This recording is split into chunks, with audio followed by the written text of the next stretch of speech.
আসসালামু আলাইকুম, আমি ডক্টর ফাহাদ বলছি। আজকে আমরা নগ্নবীজি ও আবৃতবীজি উদ্ভিদের যে টপিকটা পড়ব সেটা হচ্ছে মূল। আমরা জানি একটা উদ্ভিদের প্রধান যে তিনটা অংশ, মূল, কাণ্ড, পাতা। আমরা আগে পাতা দিয়ে স্টার্ট করেছি, তারপর কাণ্ড পড়েছি এবং আমাদের আজকের টপিক হচ্ছে মূল, এবং আজকে ইনশাল্লাহ এটা শেষ হয়ে যাবে। ওকে, তো কথা না বাড়িয়ে স্টার্ট করি। তো প্রথম কথা হচ্ছে, যদি কখনো পরীক্ষায় আসে যে মূল কি, তো অন্তত দুটা জিনিস সবাই জানো যে মূলের সাহায্যে একটা গাছ মাটির সাথে যুক্ত থাকে, এবং মূল কি করে, মাটি থেকে পানি ও খনিজ লবণ শোষণ করে উদ্ভিদকে দিয়ে দেয়। সো এই কথাটা লিখলেও হবে। তো আমরা সরাসরি মূলের যে টাইপ, প্রকারভেদ, সেখানেই চলে যাই, বিকজ এটাই সবচেয়ে বেশি ইম্পর্টেন্ট ফর এমসিকিউ মেইনলি। তবে জ্ঞানমূলকেও আসতে পারে ডেফিনেশনগুলো। তো মূল প্রধানত আমি যদি বলি কত প্রকার, মূলের যদি আমি প্রকারভেদটা করতে যাই, তাহলে মূল প্রধানত 3 প্রকার। ওকে, তোমাদের বইয়ে কোথাও অ্যাকচুয়ালি মূল যে 3 প্রকার এরকম কিন্তু লেখা নেই। যেমন হাসান স্যারের বইয়ের কথাই যদি বলি, সেখানে কিন্তু মূল যে মেইন হেডিং, তার সাব হেডিংয়ে কী কী লেখা আছে, 4 ধরনের সাব হেডলাইন দেওয়া আছে। একটা হচ্ছে প্রধান মূল, একটা অস্থানিক মূল, একটা হচ্ছে গুচ্ছ মূল, এবং আরেকটা হচ্ছে পরাশ্রয়ী মূল। তো সেই হিসেবে মনে হতেই পারে মূল 4 প্রকার। তো বেসিক্যালি মূল 3 প্রকার। আমরা সবগুলোতেই আলোচনা করব যত কিছু তোমাদের বইয়ে আছে। তো স্টার্ট করি। প্রথমে যে কথাটা আমি বলতে চাই যে 3 প্রকার মূলের মধ্যে 1 নাম্বার হচ্ছে প্রধান মূল, যাকে আমরা ইংরেজিতে বলি ট্যাপ রুট। রুট মানে মূল, ট্যাপ বলতে প্রধান বোঝাচ্ছে। খেয়াল করো কাকে বলে এই প্রধান মূল। তো বইয়ের যে ডেফিনেশন সেটা হচ্ছে যে মূল, উদ্ভিদের যে মূল ভ্রূণমূল থেকে তৈরি হয়।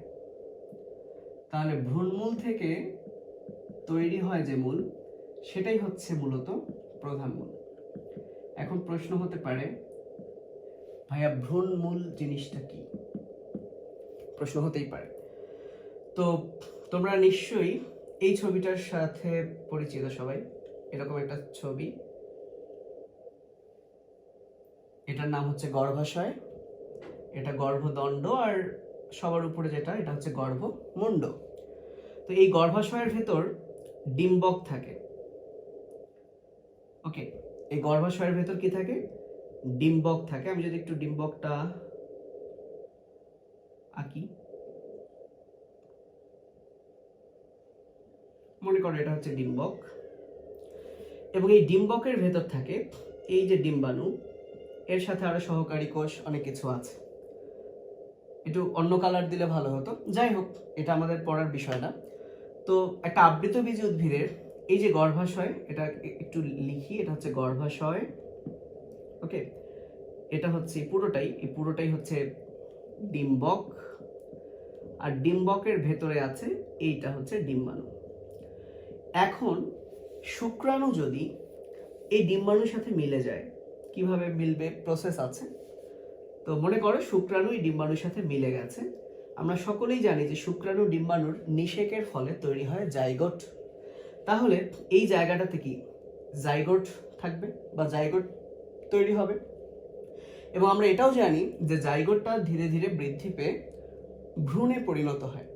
তো উদ্ভিদে কিভাবে ভ্রূণ সৃষ্টি হয় সেটারও ব্যাখ্যা 10ম অধ্যায়ে আছে। তো এটা যদি জাইগোট হয়, তাহলে আমরা ধরে নিতে পারি এই জাইগোটটাই ভ্রূণ হয়ে গেল। বলো কি হয়ে গেল? ভ্রূণ। তো জাইগোট ভ্রূণ হলো, অ্যাকচুয়ালি ছিল কি? ডিম্বাণু। তো ডিম্বাণুটা যখন নিষেক হলো, তখন কিন্তু সে ফাইনালি ভ্রূণে পরিণত হলো। এই জন্য একটা প্রশ্ন আসে যে নিষেকের পর ডিম্বাণু কিসে পরিণত হয়? ভ্রূণে। তাহলে নিষেকের আগে যেটা ডিম্বাণু ছিল, সেটা কিন্তু নিষেকের পর কি হয়ে গেল? ভ্রূণ। এবং নিষেকের আগে যে ডিম্বকটা ছিল, ডিম্বকটা কিন্তু হয়ে যাবে বীজ, আর এই টোটাল গর্ভাশয় যেটা, গর্ভাশয়টা হয়ে যাবে কিন্তু ফল। ওকে, তোমরা যদি আমের কথাই চিন্তা করো, ধরো এটা একটা আম, এই আমের যা দেখছো বাইরে থেকে, এটা কিন্তু ফল। আর আমের ভেতরে যে আটি আছে, আটি, এটা তো একটা শক্ত খোলক। যদি তুমি পাকা আম খাও, আর কাঁচা আম খেলে এরকম আটি দেখতে পাবা না। কাঁচা আম খেলে আমের এই ফলটাকে উঠালেই যে অংশটা পাবা সেটাই হচ্ছে বীজ, আর পাকা আম খেলে আটিটাকে যদি এভাবে কেটে 2 ভাগ করো, ওর ভেতরে যেটা পাবে সেটাই হচ্ছে বীজ। এবং এই বীজটাকে যদি আবার কাটো তাহলে এর ভেতরেই তুমি পাবা ভ্রূণ। বলো কি পাবা? ভ্রূণ। এবং এই বীজ থেকেই কিন্তু পরবর্তীতে একটা নতুন উদ্ভিদ তৈরি হয়, কারণ আমরা জানি ভ্রূণটাই বড় হয়ে কি হয়, নতুন উদ্ভিদ হয় বা নতুন বংশধর হয়। তো এখন আমি যদি একটা দ্বিবীজপত্রী উদ্ভিদের ভ্রূণ আঁকি, তাহলে এই ভ্রূণের অর্থাৎ এই বীজের ভেতর কি থাকে সেটা এরকম হবে।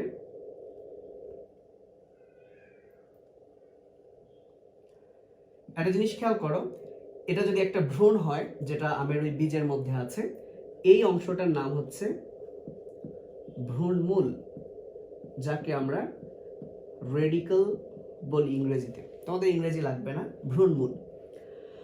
এই যে অংশটা, এটাকে আমরা বলি ভ্রূণ কাণ্ড। আমি এটা একটু আচ্ছা এখানে লিখি, এর ইংরেজিটা হচ্ছে প্লামিউল।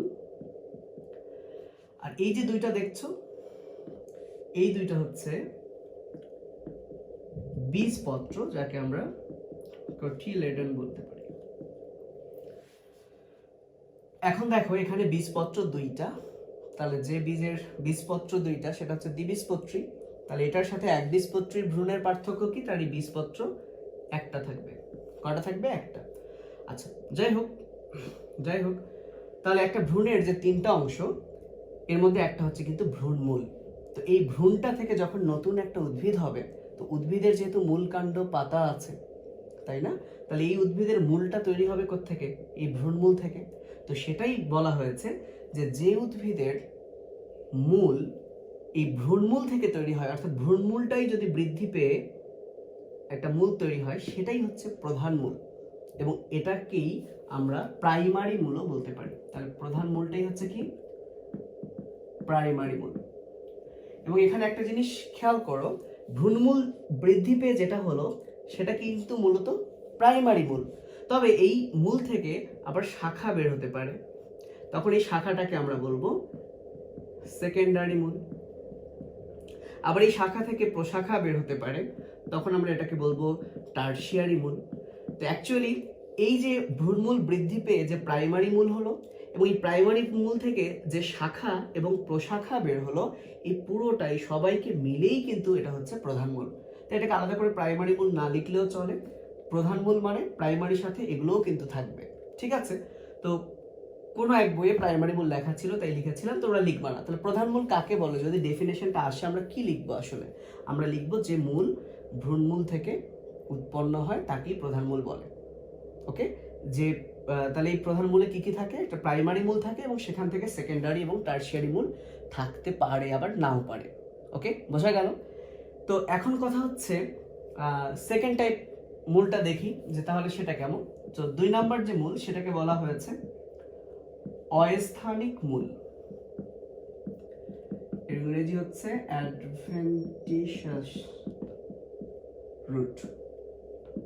ওকে, তো নামটা দেখি খেয়াল করো। অ মানে আমরা বুঝি নাই, স্থানিক অর্থাৎ স্থান থেকে নাই।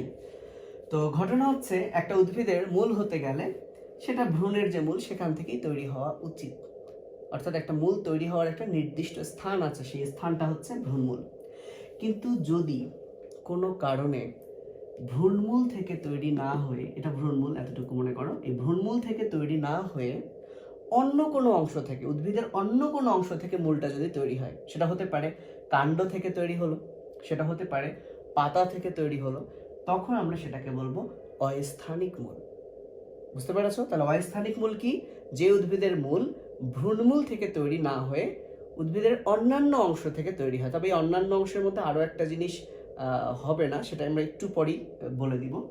তাহলে এখন একটা জিনিস এখান থেকে খেয়াল করো, যেহেতু প্রধান মূলের বিপরীতটাই অস্থানিক মূল, এখন অস্থানিকের বিপরীত হচ্ছে স্থানিক, তাই প্রধান মূলকে কিন্তু আমরা স্থানিক মূলও বলতে পারি। এবং এই প্রধান মূলটাই কিন্তু পরবর্তীতে মডিফাইড হয়ে বিভিন্ন খাদ্য কিন্তু সঞ্চয় করে, তাই প্রধান মূলকে আমরা সঞ্চয়ী প্রধান মূলও বলতে পারি। তো অস্থানিক মূলের এক্সাম্পল হিসেবে ম্যাক্সিমাম উদ্ভিদেরই কিন্তু প্রধান মূল, এবং এই প্রধান মূলটা কিন্তু মূলত দ্বিবীজপত্রী উদ্ভিদের একটা উল্লেখযোগ্য বৈশিষ্ট্য। এটা খুব খুব খুব বেশি ইম্পর্টেন্ট যে দ্বিবীজপত্রী উদ্ভিদের বৈশিষ্ট্যই হচ্ছে প্রধান মূল। আর অস্থানিক মূলের অনেক এক্সাম্পল আছে, এর মধ্যে একটা পাথরকুচি। তো পাথরকুচির পাতা থেকে মূল তৈরি হয়, তাহলে পাতা থেকে মূল তৈরি হচ্ছে, তাহলে ভ্রূণমূল থেকে হচ্ছে না, এটা কি অস্থানিক মূল। এছাড়া আরো কিছু এক্সাম্পল দেওয়া আছে, যেমন বট, কেয়া ইত্যাদি, ওষুধ ইত্যাদি। তো এবার আসি আমরা 3 নাম্বার যে মূল সেটা হচ্ছে, তাহলে একটা হচ্ছে প্রধান মূল, অস্থানিক মূল 2 নাম্বার। 3 নাম্বার যে মূল সেটাকে বলা হয় গুচ্ছ মূল, এর ইংরেজি হচ্ছে ফাইব্রাস রুট। একটু বোঝার ট্রাই করো। আমরা দেখেছি যে মনে করো এটা হচ্ছে ভ্রূণমূল, এইটুকু হচ্ছে ভ্রূণমূল, ওকে।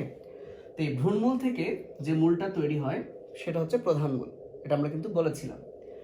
তো গুচ্ছমূলের ব্যাপারটা কি, এই গুচ্ছমূলটাও কিন্তু ভ্রূণমূল থেকেই তৈরি হয়, মানে ভ্রূণমূল থেকে তৈরি হয় বলতে বোঝাচ্ছি যে এদেরও কিন্তু ভ্রূণমূলটা থাকে। কিন্তু দুঃখের বিষয়, আচ্ছা ভ্রূণমূলের উপরে কি কাণ্ড, এটা কাণ্ড তাই না, এটা হচ্ছে কাণ্ড, এটা হচ্ছে ভ্রূণমূল, এটা হচ্ছে ভ্রূণকাণ্ড। তো এদের বেলাও কিন্তু ভ্রূণমূল থাকে, কিন্তু যে সকল উদ্ভিদের গুচ্ছমূল তৈরি হয় তাদের কিন্তু ভ্রূণমূলটার আয়ু খুব কম, ফলে এই ভ্রূণমূলটা কিন্তু নষ্ট হয়ে যায়।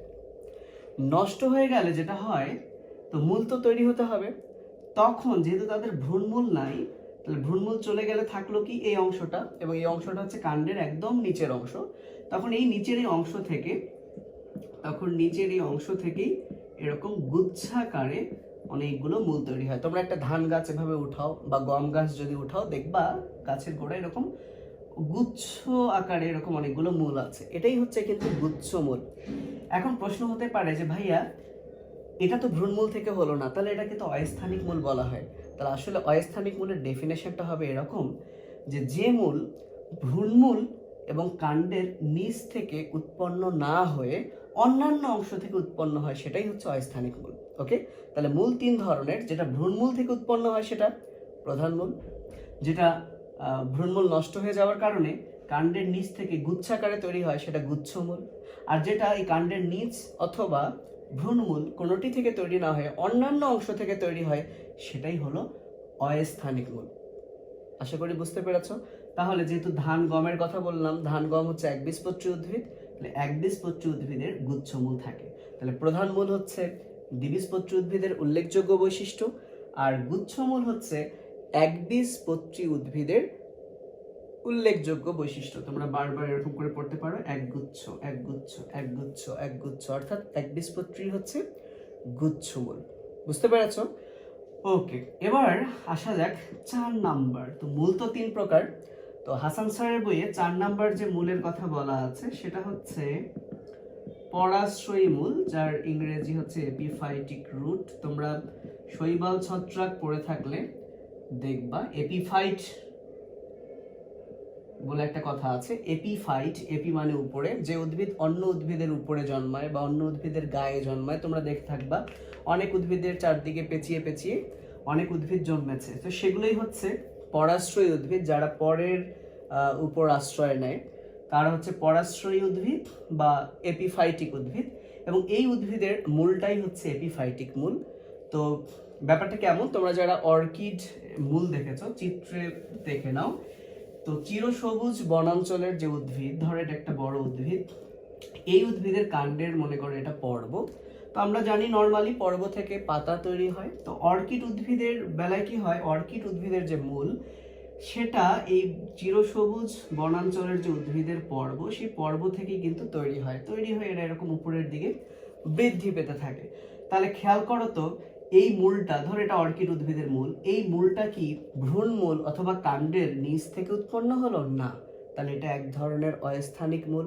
তাহলে এই যে হাসান স্যারের বইয়ে যে পরাশ্রয়ী মূলের কথা বলা আছে, এটা অ্যাকচুয়ালি অস্থানিক মূল, ওকে। যেহেতু আলাদা করে আছে, এবং এই অস্থানিক বা এই পরাশ্রয়ী মূলের এক্সাম্পল অর্কিডের মূল বা অর্কিড, এই কথাটা আমরা অবশ্যই মনে রাখবো। তো এখন কথা হচ্ছে এই মূলটা এভাবে বৃদ্ধি পেয়ে উপরের দিকে যায় কেন? আসলে আমরা তো জানি যে মূলের কাজ হচ্ছে পানি শোষণ করা, তাই না? কিন্তু এই মূলটা তো আর মাটির সাথে যুক্ত না, তাহলে এরা কিভাবে পানি শোষণ করে? তো এই মূলের একটা বৈশিষ্ট্য হচ্ছে এরা আবহমণ্ডল থেকে জলীয় বাষ্প কি করে, শোষণ করে নেয়, অ্যাবজর্ব করে নেয়, এবং সেই জলীয় বাষ্প দিয়েই কিন্তু ওদের পানির যে চাহিদা সেটা মেটে।